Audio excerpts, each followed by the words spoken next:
Welcome back to another episode of The Voices of Business, a Santa Clarita Valley Chamber of Commerce podcast. It's good to be with you. I'm your host, Joshua Maddux. My co-host, Corey Nathan, is off on another adventure, as always. This is where we talk about business in the Santa Clarita Valley and really all over. But a lot of the business owners we talk with are right here in our own backyard in my hometown, Santa Clarita. Sometimes we don't stick to business. We'll talk about leadership, management, life, really wherever the spirit takes us. So please remember to subscribe if you haven't already. Tell a friend. Give us a good rating and review. That really helps us with the algorithms and all that type of stuff.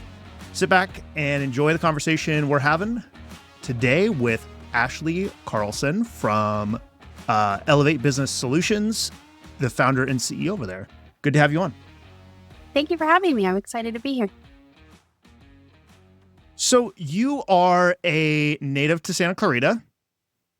Yeah. I know a lot of, some of the conversations we've had, it's been all over the country, world, but you're here in Santa Clarita. So you've seen a lot of the development over the years and the change in our valley.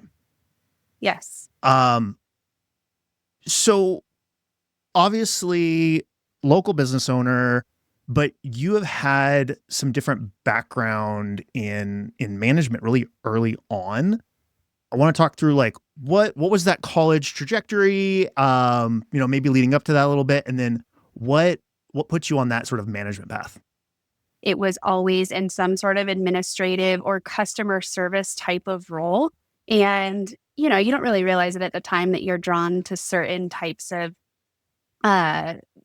roles. And it wasn't until I started going through and searching for career opportunities, I realized that was where I really thrived, is in management. And so actually my entire post-college career has always been based in Santa Clarita. So, anywhere from, I think I started out as an administrative assistant at a real estate developer's office here. Then I went to more of event management at Valencia Country Club.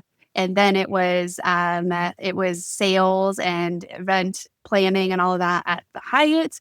And then my last career prior to this was travel agent at the local AAA here. So as far as that, it's always been kind of in a management operations type of role. But I also really learned a lot about customer service and hospitality. And of course, my clientele through all of those was people in Santa Clarita. So I love helping, our local community and being involved as much as possible in helping people with whatever the event or the business or the wedding that they're trying to plan. That's kind of what I've always done.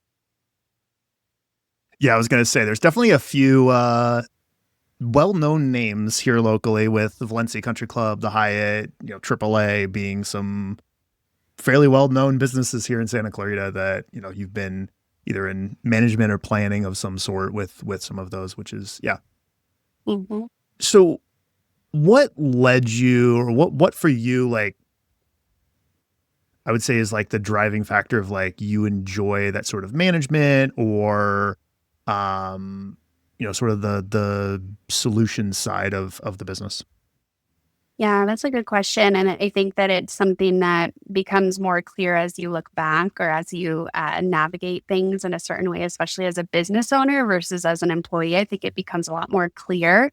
And I think ultimately it comes down to, I actually just took a CliftonStrengths test, and then really I worked with a coach and learned a lot more about myself.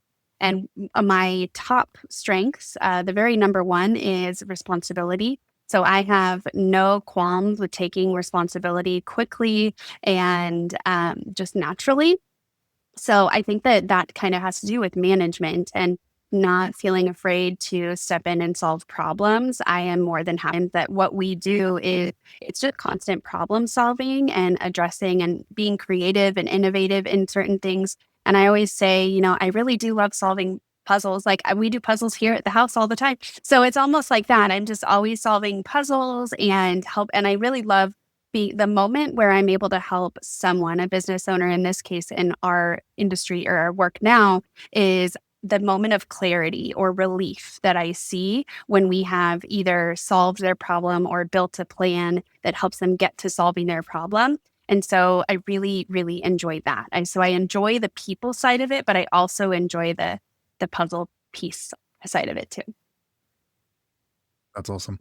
So you're one of the types of people who, if you go to an escape room, they just shake their head and say, well, you'll be out in 5 minutes. So, what's funny is I've never done an escape room, and I just a couple of days Oh, ago really? sent a text to a few friends saying, can we please do an escape room? I think I would love it. So that's really funny. That's hilarious. I did. Uh, we did one for a friend's bachelor party, and the group of people that went were the CTO of a company, the head of an IT department, data security guy, myself, and then like a DevOps. Mhm. And that was like the team that went in. And so literally like we were out in like, I don't know, 25 minutes or something. It was just ridiculous. And the guy's like, I mean, have you guys done this one before? Like, I don't understand. And we're like, nope, never done this. We're like, we're literally all like problem solvers by trade, like in different Right. fields. hmm Exactly. And there is a certain type of brain that just acts like gets joy out of solving Yeah. puzzles. So yeah. Yeah.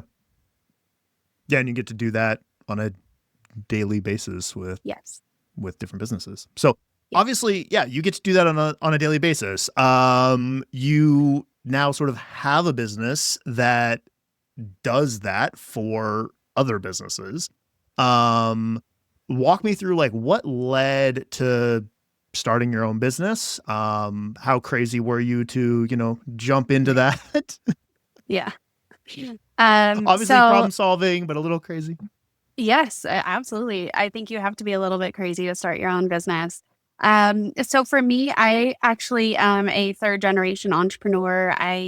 As I grew up, my dad and my grandfather both were business owners. My dad still is. My grandfather's retired, but um, the seeing them and how they ran their own businesses, you see the good and the bad, right? We all know as business owners, there's a lot of stress that comes with it and a lot of chaos, but also a lot of flexibility and innovation. And so I grew up around it. So to me, I think I felt comfortable with it. I just knew, I'm going to say I knew what to expect, but I definitely did not. But I felt like it at the time.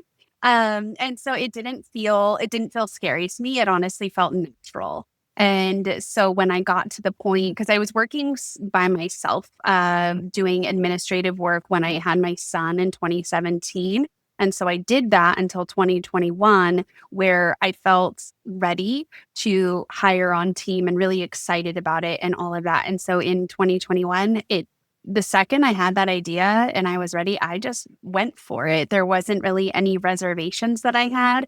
And I had a lot of really great support too. So not only my family, but also some other local people that I had through the years of working with business owners out here in various capacities. I was able to lean on them and have them guide me a little bit. And so it made me feel prepared. Again, I probably really wasn't, but it made me feel, I don't know, no hesitation. I was just ready to do it and excited to do it. So, I think that's interesting. Like, so you have obviously a generational background in the sense of like, dad and grandfather both, have had or have businesses. So, obviously seen some of that. I know oftentimes like business owners will be like, yeah, I had this idea for like 10 years and I sort of just marinated on it. And I thought about it and I went back and forth and I, finally jumped in. It sounds like it was a little bit quicker. Like you sort of saw yes. that and then took that leap. What for you, like, was there a reassurance or was it the fact that, you've seen that, you've lived through it a little bit more, so you sort of, thought you knew what it could to expect? You- I think it was a combination of a lot of those things of just me feeling like I had the insider view a little bit of what it was like to own a business. But I also think that it was fueled by the fact that I, at that time, had been doing what I was doing for about 4 years and I loved it. And so I think that it was like, okay, if I could build this even bigger to continue doing what I love, but expand it to where I'm managing people again and just bringing in the pieces of my Got it. former career that I really loved. It just felt natural and it felt good. It felt exciting. And I was, like you said, I really didn't have any reservations. And I am not one who's afraid of like building the plane while flying it. Challenge accepted. I will do it if I'm excited and passionate about it. I'm okay with solving the problems along the way, right? Like that's, so there wasn't really, I'm sure there was hesitation for certain reasons, but never enough hesitation to make me pump the brakes at all. Got it. Yeah. I love the term, like just, building a plane as you're flying it. Yes. And I think, obviously doing some of this freelance-esque, as you transitioned into that sort of validated, the next steps, it sounds like. Mhm. Now, obviously it's not just you anymore. The business has grown. What does that team look like? What does that look like today? Yeah, so we are a fully remote team, all women across the US. So I have 13 employees, a couple of contractors, and basically we are all primarily operations support professionals. So they're all either part-time or full-time employees, and they are a mix of executive assistants. And then we also have some bookkeepers. So helping businesses on that side. I do the business strategy. So along this journey over the last 4 years, I also became a certified director of operations because I realized that I did a lot of that work, but I didn't have the formal training and framework and resources that I really craved to have maybe like a more solid foundation of what I was doing. And so now I get to do that while my team does more of the day-to-day implementation execution and one-on-one support with the clients on a long-term basis. And yeah, and then we have, some of our team we've promoted because along the way, I definitely realized I couldn't run the entire back end of my own business and do what I needed to do. So we have promoted and grown the internal team as well. They're all still client facing as well, but we have different roles who handle the things that we do internally. Now, you mentioned the team, your team is pretty much entirely, virtual and Yes. remote. Obviously starting the business, you said 2020 or 2021? 2021. Okay. So starting 2021, so you guys are, 4 years in or so. How have you seen, just from like a company culture perspective, like, do you guys stay connected? What does that look like? I know for my business, I own a digital marketing agency. My team is the same. We're almost entirely remote. I have 2 staff that are here local in Santa Clarita, and I see them maybe once a month. How have you guys seen that for your business? Yeah, there's a few things that I would say. I mean, we've learned a lot along the way. I think that there's a big difference.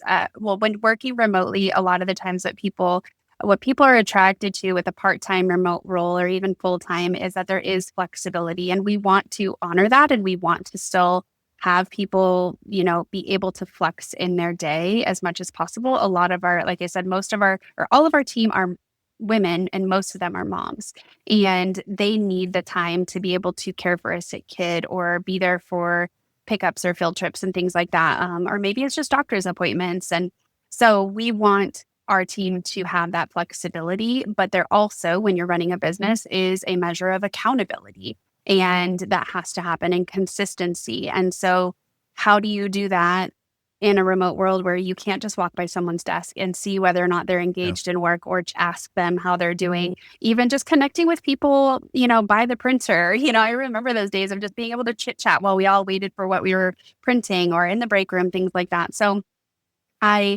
we've worked really hard over the last 4 years trying different things to balance that flexibility with the accountability and efficiency and productivity. So a few things that we do is we have some sort of team meeting once a week, whether that is I'll tell you how we do it. So we have one team meeting where it's a whole team meeting. Everyone is there, and it is for everyone to, or for the department leads, if you will, deliver information as far as updates, initiatives, things like that. But we also intermix it with some fun too. We have someone come in, one team member be our co-facilitator, and they host a fun, like they get 15 minutes to host a fun activity. So maybe we've done like a scavenger hunt, we've done meditation, we've done just like a fun quiz or personality test and talk about it, things like that. And then they get to share a platform that they're excited about and they want to share with the team, show their expertise. And then we have the department leads talk about their updates. And then we also have where we meet in small groups. We call them pods. So everyone's assigned a little small group where they actually get together on another week and they get to talk about what they're working on. So we are a group that appreciates a good spreadsheet. We are a group that can lean on each other for, hey, I have a client traveling to this area. Does anyone know any great restaurants? Things like that. So more small group collaboration. And then we also have one-on-ones all throughout the month, depending on the role and responsibility and all of that. So one-on-ones are always happening. We actively use Slack. And so there's a general channel where people will just ask questions throughout the week. If it's a certain project, there's a separate channel for that. We even have a break room channel where it's specifically for water cooler type chat.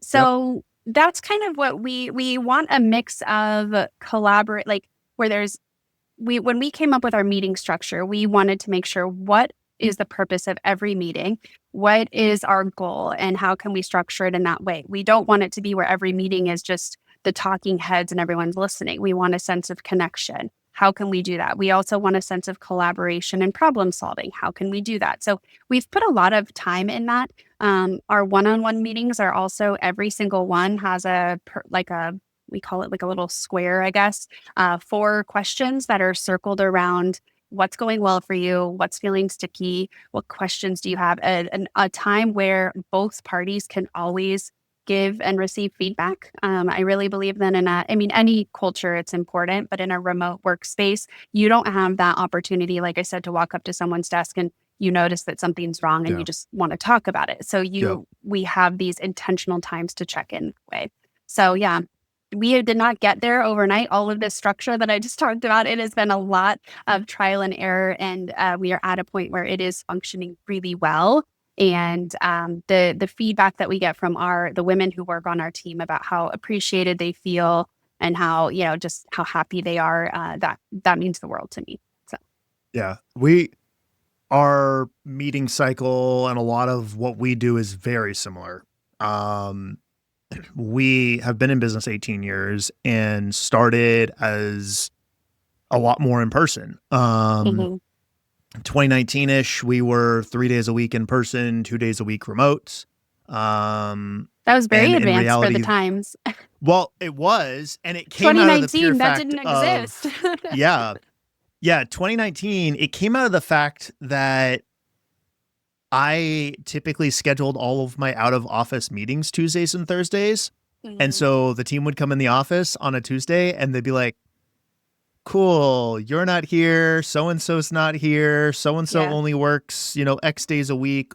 We also had, some of our employees were college students still or whatever. And so, people had different days that they were, in office or in classes or whatever. And we'd have staff come in the office and it's like, cool, it's just me for the first 3 hours by myself. And I drove in for this, and that's when we started transitioning to okay, cloud storage, remote elements, implemented things like Slack, did a lot of that type of stuff, 2018, 2019. And then when COVID hit, it was everyone worked from home for 2 weeks, which we all know how that went. And so for us, it was a little bit of a different transition we had team members who were like, I'm going stir crazy. I need to see another human. And so Fridays, we just had a Zoom room that was open at lunch and people would just hop in and do a virtual puzzle together or I love that. And I think we've had the same challenges of how do you have that transparency and that accountability and productivity without, I've seen the horror stories of companies we're tracking every mouse movement on your computer. And it's well, I have two graphic designers, maybe one sitting with a sketchbook for an hour and sketching out some concepts, or like, how do you track that? And Mhm. it's the element of like, no, you have to be okay with these are the people you've hired and you trust them and Yes. know that we're good. Um, yeah. Yeah. It is interesting to hear. I mean, we're Slack. We have a water cooler channel. We Yep. kick off the week with a Monday all call and, do some breakout stuff throughout the week, depending on who's working on what. Hmm. Um, yeah, just interesting to hear how it sort of naturally evolved to, I think that's what a lot of companies are finding is a similar workflow. Yeah. Yeah. You definitely need to find a way to strike the balance between, like you said, the micromanaging and all of that versus that just setting the right standards and enough opportunity to connect so you still feel that trust. So, Yeah. Yeah, and we've tried doing some different like quarterly outing type stuff as we're able to mhm. do that, or and sometimes it just doesn't work with people's schedules or whatever. But doing some of that type of stuff is still good as we're able to. So Yeah, we meet once a year with the internal team I mentioned earlier. We meet once a year in Nashville to do okay, just in-person things. We spend probably 2 full days just strategic planning, reviewing how the year has gone so far, and then planning for the next year. But there's also a lot of really great just in-person time, even just like waking up and making breakfast together, being in the kitchen together. There's just a sense of connection, being able to go out to dinner, do fun activities, intermixed with getting stuff done in person. I think and we also do a branding shoot. We get new photos every year too. So I think that still incorporating some in person is really important to just have that quality time together. And for us, it just yeah, happens once a year. And I know we all count down the days. It's always really fun. that's good. Yeah, and I think there's just a bonding aspect there. I know I served Hmm. on a board for an organization, and they do at the beginning of the year they kick off the new board with doing a weekend retreat, Hmm. and that board you then like you spend 72 hours together, and that year is very different than nonprofit that I served on, that it was like, oh, we do a 1 hour Saturday conversation and then that's the strategy plan for the year, and it's just like, okay, not as invested. Right. But yeah, I think there's an investment level there, which is good. It's good. Absolutely. So there's a statement that I believe it was on your guys' website that says you can do anything, but you don't have to do everything. Mhm. Obviously there's sort of a moment in the career path that had a lesson learned there, but that's also sort of your guys' mantra a little bit, and what you guys help people understand. Yes. Walk me Yes. through that a little bit. Yeah. So the statement for me personally came from my entrepreneurial journey myself and realizing when I was working just me as a freelancer. Um, I also had just had my son, and then I quickly had my daughter. So I was raising two babies and a business at the same time. And I am a recovering perfectionist. And I very much expected of myself to do everything that I was doing pre business and pre kids exactly the same, plus add on all those responsibilities and do them excellently. And I was not setting myself up for realistic expectations. I was setting myself up for failure and disappointment. The expectations were coming from no one but me. And so as I built this business, I also realized that I was seeing a lot of business owners doing it for themselves, maybe in life as I was, but also typically we see it in business where we see business owners start solo, right? And when you start solo, you are the person who does everything. And so if you think of all the, let's call it pieces and parts of your business, they're all individual buckets. You have marketing, you have operations, you have sales and accounting and customer relations, all those buckets. They're very, very small when it's just you.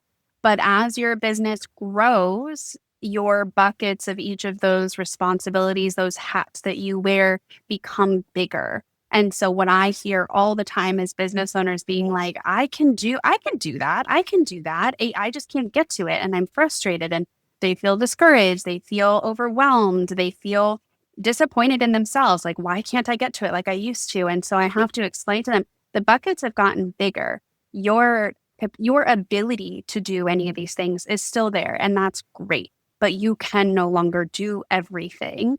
And because what will happen is you will get to burnout, speaking from experience. You will exceed overwhelm, speaking from experience. And so what needs to happen is I go through an exercise with all of our clients about figuring out what to delegate first. I feel very passionately about, I call it a delegation strategy. I walk through that with them. I do it for our EA clients, but I also do it one-on-one with people who don't need our EA services, really help them identify what they don't have to do anymore, what requires their expertise, which has to be done by you. So for example, you are this podcast host, you have to be here, but maybe there's a lot of things pre and post this call that don't have to be you. You could possibly delegate those. So just trying to help them understand as much, because when you're so close to it, you really feel like, no, it all has to be me. It has to. And so I help kind of clear that fog a little bit and identify what you can delegate, who you should delegate it to, and how to do it well. Because my goal is to get back to spending their time on the things that not only have to be done by them, but the things that bring them joy, the reason why they started this business in the first place. So that way, hopefully their time and energy is spent there, and or bringing back a work-life balance too, because that's typically what we see as a misalignment there. Yeah, I so resonate with that on multiple levels, because first, like, I'm a business owner. This is my baby. If I delegate that, someone's going to mess it up. Mm-hmm. But then again, like, you can't juggle 14 things well at the same time. Like, you No. have to do that to grow. I have a business coach that one time told me, like, you need a to-don't list. I love And that. like, yeah, you can have a to-do list, but you need a to-don't list. And he's like, and the Yeah. bigger you get, the more percentage of things that you need to do should go on that to-don't list. He's like, that doesn't mean it's not going to get done, but it's not going to get done by you. Right. And so I know there was I had a professor in college that would talk about this all the time. He's like, yeah, it may only take you an hour to do it, but you can train someone on how to do it and it'll take you 3 hours. He's like, if you mathematically look at that initially and you're like, oh, it's going to take 3 times longer to train that person, to train them once. Mm-hmm. And then every time they do that, every time, yeah, it's going to take them 2 hours the next time and an hour and a half the next time. They may never get to the point where you are, or they may get there 5 years from now, but it's an hour of your time that you don't have to delegate to or utilize for that. Yeah. And eventually that yeah, person could even become faster, because yeah, I think that comes to where, are you delegating it to the right person? Because sometimes, so an example that I use all the time is Canva.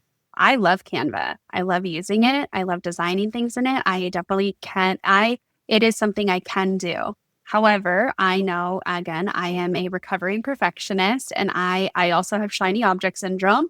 And so I will end up taking hours to do something that probably, if I just hired someone who is like, that's just their skill set, not only will they be faster, but they are less attached to it, and they will churn out 100 of what took me for one, because I was so busy looking at all the other options. And so I think yep, I teach people that all the time, that point that you had where you feel scared to delegate your baby because no one is going to do it the way you do. There's just no way, or they won't do it in the time that it takes you. And so I actually have a like a protocol, a framework that I follow, and I help train people on how to delegate successfully, because not only what I spoke on a little bit ago was the what to delegate and who to delegate it to, but I also teach people how to delegate successfully, because that ultimately, you not only want to delegate the time saved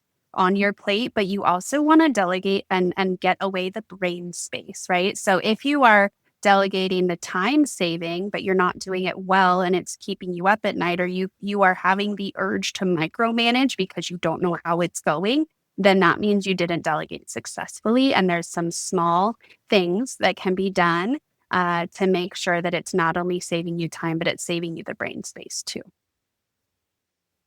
Yeah.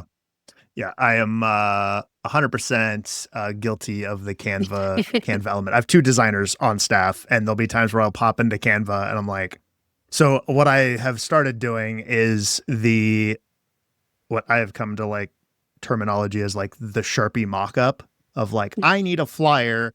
Okay, great. Grab a sheet of paper and be like, no, no, no, with a Yes. Sharpie, design it in 30 seconds or less, take a Yeah. photo of it. And then like, I literally have sitting on my desk a business card of ours, and we're adjusting some design language stuff. And I literally just have like, okay, this box here is where I want like Yes. yeah. Um, just that like, okay, 10,000-foot level stuff. Like, let's But that's a great example take a step of back. delegating successfully, because I think the one of the things that you need to do is, and what the person that you are delegating to needs to know is, what does success look like to you? They don't live in your brain. If you aren't describing it to them well enough, what the ultimate, like, had I done this myself, here's what I'm envisioning. Here's what I would consider successful. You have to be able Yep. to, whether that is a drawing real quick, there has to be some way that you can verbally, visually describe what success looks like, because they also, in order for them to do it well, they want to know what you're looking for. So as best you can, even if it is a scribble or a quick voice memo, whatever it is, they should know that. So I think that's great that you do that. Yeah. I was at a conference up in the Bay Area and I decided to drive. And so from Santa Clarita to San Francisco's a bit of a drive. And our content strategist had been pestering me for months about like, hey, we need more topic ideas and elements for blog post strategy Mhm. and a bunch of other stuff. And so there was a handful of topics that our team had come up with that other people on the team were writing, and there was a handful that they were asking me to write. And Mhm. so I literally just like threw my phone in the cup holder and hit record and Perfect. just talk through the topic. And Yep. then once I got to a gas station or whatever, I just dropped them in Slack Mhm. and the team took it from there. But it was just those elements of, if I need to sit down and type out a blog post, like that might be getting done next year. Yeah. Um, but I can talk through, Yes. 5 minutes of a topic as I'm driving in the car. Like that's easy. Yeah. That's a And so great it's just, example. figuring out those elements. Yes. So we've been talking about some different examples. Like, how do you guys help CEOs or companies decide like what they should stop doing, or look at, virtual help? Like what does that process look like for you guys? Yeah, so the process for what we follow is, first they book a clarity call with me, and there is a questionnaire in there just for them to fill out generally about what's feeling overwhelming, if they have clarity of what they need, what is that kind of thing. And so it's really just helps me get a little bit more pointed questions when we do get on the call, so we make the best of the time. And then when we're on the call, I just dig a little bit deeper. My goal is to figure out what kind of support that they need. Is it ongoing EA support? Is it more of a strategy session with me? Is it someone completely different? And I have a great Rolodex full of people to refer people to that I trust. And so that's kind of the goal of that call. So whether they go with strategy or with EA services with me, there's a process of 2 calls that I do usually, where it's really getting under the hood of how they operate personally, how they operate as a business, what's feeling clunky. And I go through basically every segment of their business to get an idea of what's feeling good to them as the business owner and what isn't. I have a lot of ways to ask certain questions that identify that. And then I just help them build the plan of what to delegate. There is a time audit exercise I also ask them to do in advance of those calls that helps me see where they're spending their time. I ask them how they want to be spending their time. If they were to fast forward 6 months from now, imagine your perfect week. What does that look like?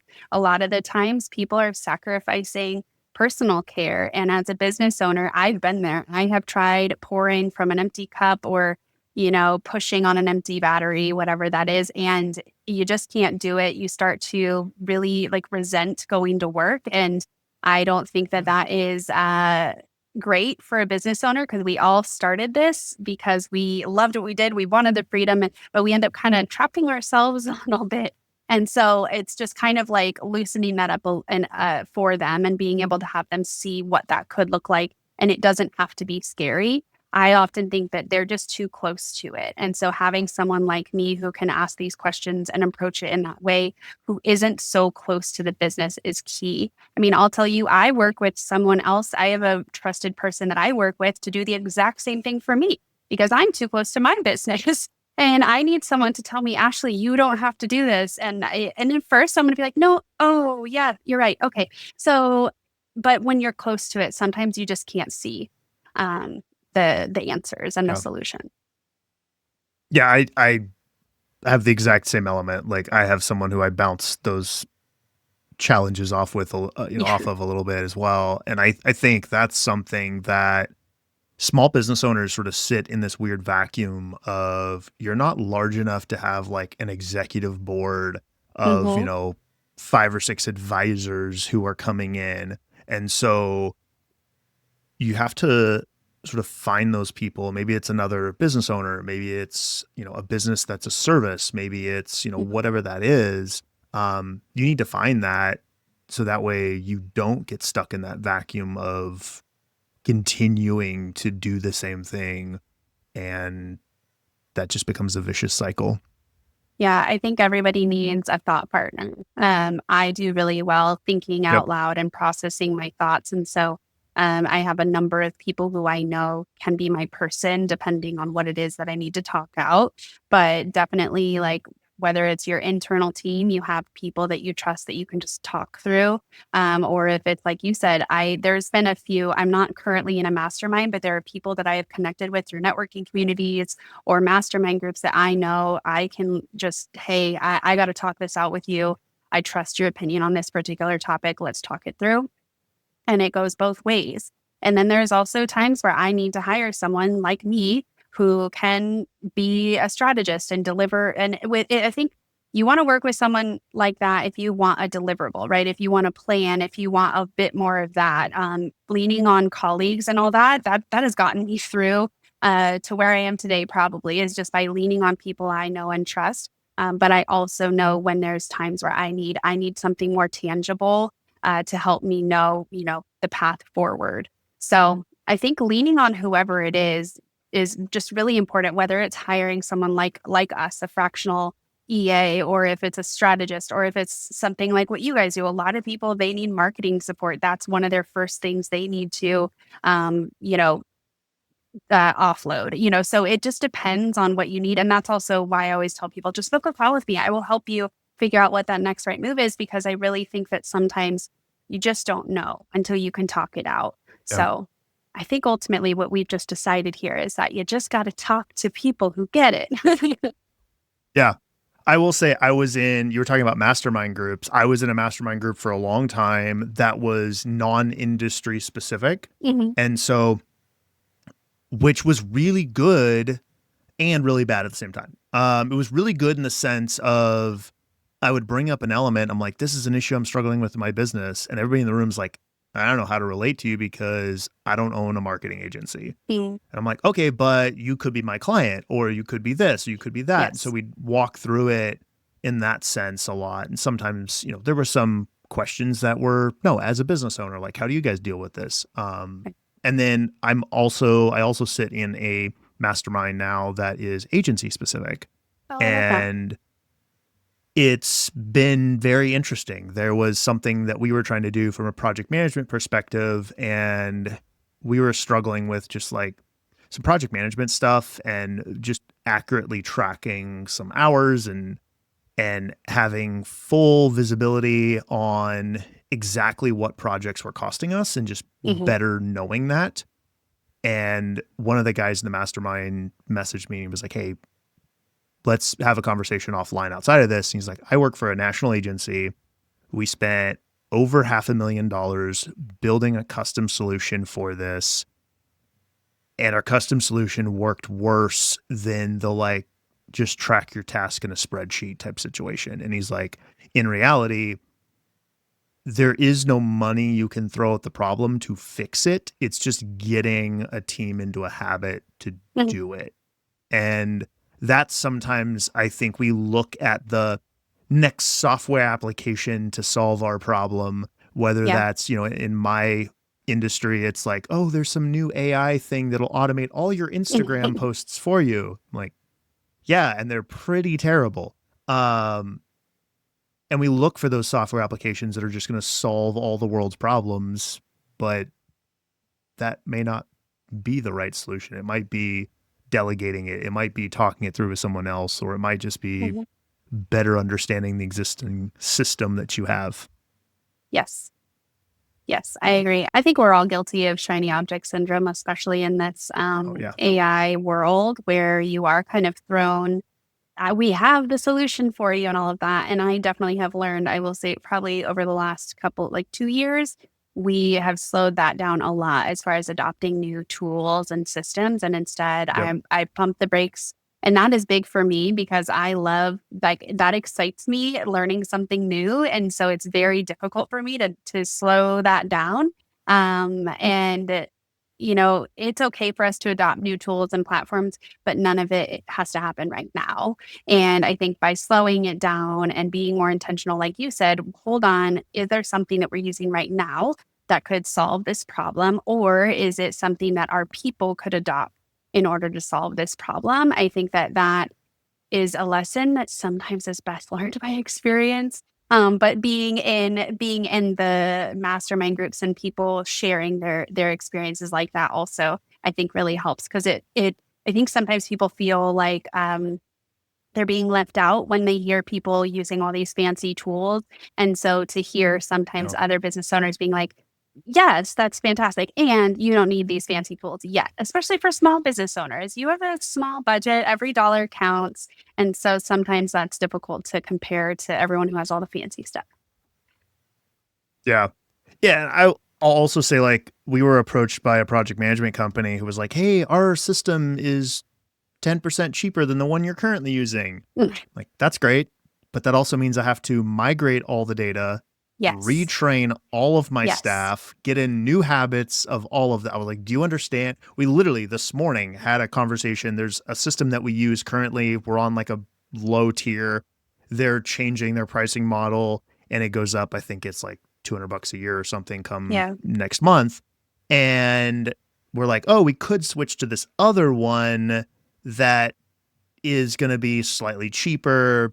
But I'm like, okay, let's look at the staff hours. Like, can we Yeah. get this done in 2 or 3 hours of time? No, we can't. Like, Right. then it just doesn't make sense. And we moved to that new platform and then they're a competitor in the industry. And if your competition raises their pricing 20%, then that gives you the opportunity to do the same. And so Yep. we could switch over and then 2 months down the road, they move their pricing up and we spend all this time retraining and moving and doing all that mess. And we're happy with the solution we have. Like, it works Hmm. great.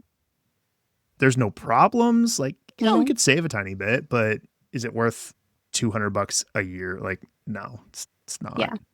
Yeah, I think that's very that kind of thinking is a good example of why every business owner who tends to be a visionary, who will see that and say, "Yeah, let's do it. I'm going to save money, easy peasy." They need that little I don't know, Jiminy Cricket on their shoulder, someone who is a little bit more process mindset where they can see the vision that the business owner wants, but someone who's process oriented, systems oriented, who can say, that's great. And just so you know, here's all of the things that have to go into it to get us there. And sometimes they're not saying no, but every visionary needs someone who's willing to map it out for them. So that way the visionary, the business owner can then say, oh, okay. And whether they still want to do it, at least they have a better understanding of what it takes to get there. Because I think oftentimes visionaries will just see the end. They just see the goal, and they're not quite understanding all that's going to go into it. And so I think having that little Jiminy Cricket as your right hand person is really important. Yeah, we were talking before we hit record about analysis paralysis. Yes. Yeah, as soon as you start to think about, oh, we could jump to this platform, it's like, well, there's 18 other ones in the same space, and let's evaluate all of them and do demo calls for all of them. And now it's 6 months later, and you've realized that the one you're on is probably the best one. And yeah, there's that shiny object element there. And I know for us, like we, being a marketing agency, like we've had clients before that were having the conversation of like, okay, we're doing a new website. You have 1,000 pages of content. Are we migrating that or are you migrating it? And I'm like, oh, we'll just do it ourselves. Like, do you understand how much work that is? Like, it's going to take X amount of time per page. Like, who is doing that on your side? And they're like, I don't know. We'll just figure it out. I'm like, okay, let's make sure that we have that figured out, because we've seen this happen before where you guys say you'll do it in-house and then you don't have time to do it. You don't have hundreds of hours of time to have staff move that content or do that. And now it's 6 months down the road and it's still not done. And you've paid for this thing you've bought, and now it doesn't do anything for you because there's no content there. Right. But yeah, it's so what are some different misconceptions that people have, maybe when they approach you guys? Someone who's listening who is like, hey, I've got a 10 to 20 person company and this might be something I want to look at. What are some of those misconceptions? Yeah, we support anywhere from a solopreneur to corporations with hundreds of employees. So there is always, how I like to put it, even if whether you have an office and you have an in-person, say, office manager or just in-person support people, we have like legal companies that we help with a paralegal. We have people who have an in-office office manager. We also have people who are also remote or no office support, and we are it. We can support in a lot of ways that take things off of either your plate as the client or the in-office folks, so they can focus on in-office things. And so that's kind of part of my process, is helping identify what our scope of work would be. And I do think that the biggest thing that people wonder is, how effective can we be on a fractional basis? Because we do, fractional work, meaning it could be even less than part-time. And the reason why we can still be effective is because our scope of work is focused. So we can focus on a certain area. Let's just say it's 5 hours a week for you that we're alleviating. That probably is going to take us a fraction of that amount of time, because we aren't interrupted like you are when it comes to doing those tasks. What the client tends to be interrupted 1,000 times just trying to answer emails. And so it takes them so much time to answer emails. And that's because they're being pulled in so many different directions. But if we are responsible for just scheduling your meetings, let's just use that as an example, those 5-minute emails, we all know take 5 minutes multiple times because there's a lot of back and forth. And so, but because we are just focused on that and not being distracted, we actually can be a lot more effective in our time. And then that 5 hours that it was taking you before, it really feels even more amplified. It feels like more like 10 hours that we're freeing up because you're not being interrupted as much. I think the other thing is people feel like, well, I don't need just like administrative help, like the typical like calendar and inbox management. Is I think typically what people think of. When I meet with clients to see how we can support them, the scope is really wide. So, as far as administrative and operations in any business, that's a really broad area of support that it can look like. And what we love is that we're heavily referral based. And so our clients all run tons of different types of businesses. They're different types of people. They use all kinds of systems. And we step in and we adopt to that. And the type of support that every client needs is slightly different. And so I help build that for them. And our team, our EAs and me also really step in as that right-hand person. You need that person who some of our clients put it as they come to me and say, I need someone to manage me. And that's what we'll come in and do. And we'll be able to hold you accountable for, hey, you have all these ideas. You don't have enough time. Like, we don't have enough time to do that. Like, they'll be that little Jiminy Cricket I was just talking about, right? So it's just someone to help manage you so you aren't feeling like that out of control feeling with too much on your plate, or you don't know where anything is. I mean, oftentimes we are told by clients like they are so able to do so much more because we're taking this off their plate, or they love knowing that we are getting this done so they don't have to worry about it anymore. Just that sense of, I think, confidence, just all of that, and clarity and all of that coming back. I think my biggest thing is just book the phone call. I can help. I will never tell someone that they need my support with my team support if they don't need it. I will always say, we're not the right fit for you right now. Here's how we could help you, and or here's someone else who I know and trust who can help you. I ultimately, like I said, come from a family of entrepreneurs. I'm really passionate about supporting business owners. And so ultimately, I want to end the call with you feeling like you have a problem identification and a solution or two in your hands. Ultimately, that's all I care about. Nice. Yeah. So sort of fitness coach-esque of like, what's the big goals? Where are you wasting time? That type of stuff. Mm-hmm. A little bit for the business, but absolutely. Yeah. And then you guys can help with whether it's, just the strategy side of, what things are you doing that you shouldn't be doing? And then also, are there elements of that could be handed off to you guys and you guys can assist with, which is cool. So if you could go back and mentor yourself in your first year of business, what would you say? I think that one of my biggest lessons learned in the beginning, of a few, this is not the only one, but is that I think I was trying to do everything, and not by me personally. I mean, I would hear a client say what I just talked about, like all their problems and all the ways that they want me to help them. And I would try to mold ourselves into someone who could do all of those things. And so I think that we muddled the water a little bit for a while there, and we weren't able to deliver as strongly on the things that just weren't in our area of expertise, and they didn't have to be. But I was so driven by solving any problems, that I was kind of willing to bend over backwards and probably not deliver the strongest services that we could have had we just stuck where our strengths were. And so I think that was one of the biggest things that I learned quickly and we adjusted eventually to really just operations, strategy, and support.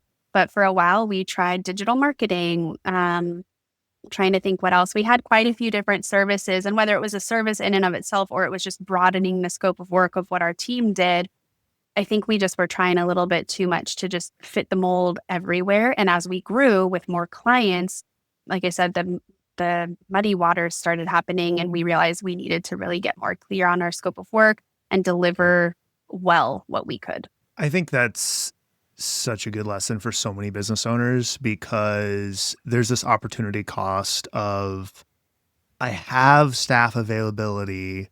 We could do that. We're not going to do it at 100% because it's not something we've done 20 times, but we could do it. You jump in, you say, yeah, we'll take care of that, because you're trying to solve that problem.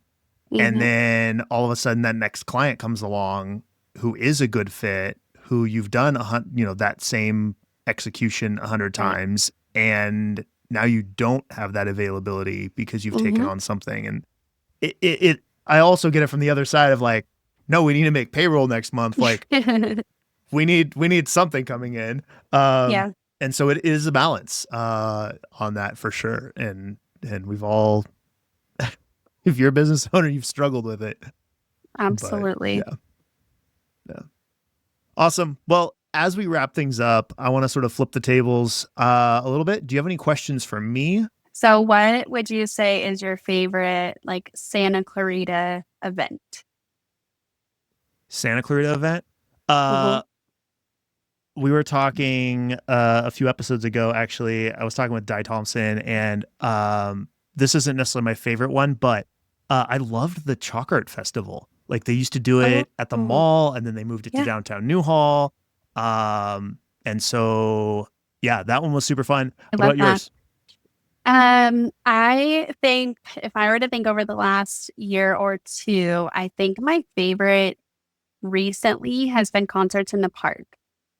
It has been last summer we went to maybe half of them, and it Oh, was wow. such a blast. The atmosphere, the fact that our kids could run and play and enjoy, and they got into the music, whether it was they knew the songs or not. I think it's just the being around people and the music, the Yeah. atmosphere is just awesome. So I'm already really looking forward to that for this year.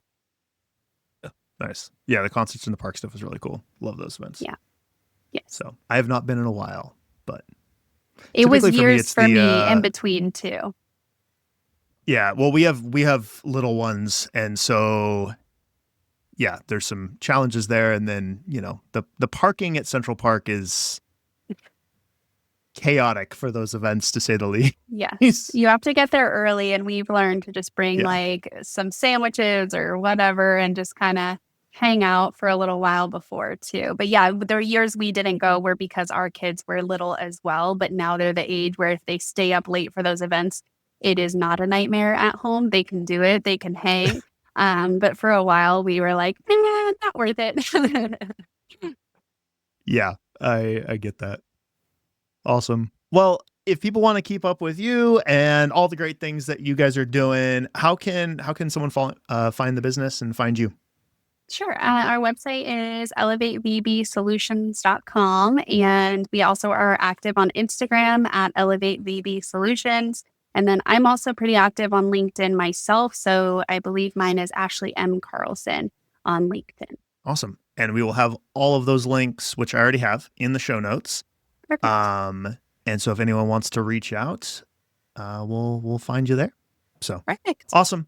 Well, as always, please follow, rate, and review wherever you get your podcasts. You can find the podcast, The Voices of Business, on social media, Santa Clarita Valley Chamber, myself as Joshua Maddux on LinkedIn. Corey is Corey S. Nathan. We'd love to have you or another local business join in on the conversation if you're a chamber member. Thanks for listening, and we'll see you on the next one.